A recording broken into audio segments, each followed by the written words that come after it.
La 458 Italia a été lancée en 2009 avec la difficile mission de succéder à la 430. La version Speeder a suivi en 2011. La 458 est le seul modèle avec moteur en position centrale arrière de la gamme normale, en excluant donc là la Ferrari. Entre la 458 Italia et le Speeder, l'avant est identique et les différences commencent juste derrière le pare-brise avec des arceaux de sécurité qui se prolongent jusqu'au bord arrière de la voiture. Le bouclier arrière comporte un diffuseur imposant et important pour l'aéro particulièrement travaillé de la voiture.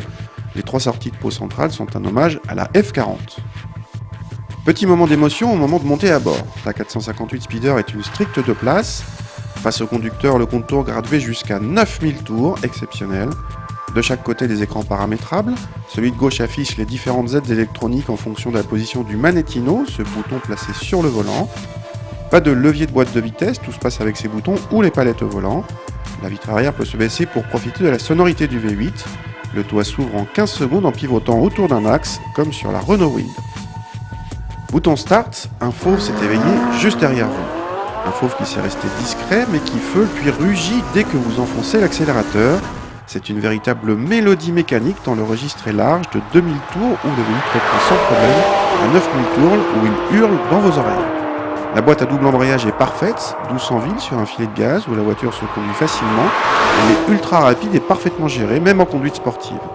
Un des points les plus jouissifs, les rétrogradages successifs lors des freinages. Juste pour ça, c'est du bonheur. Au hurlement du moteur rythmé par la boîte s'ajoutent des freins carbone diaboliques d'efficacité et d'endurance. Rares sont les voitures de série à pouvoir rester sur circuit aussi longtemps. Côté châssis, la 458 Speeder ressemble beaucoup à la 458 Italia. Elle est à la fois très efficace et vous met en confiance par sa facilité, par son équilibre. On dirait parfois qu'elle lit dans vos pensées.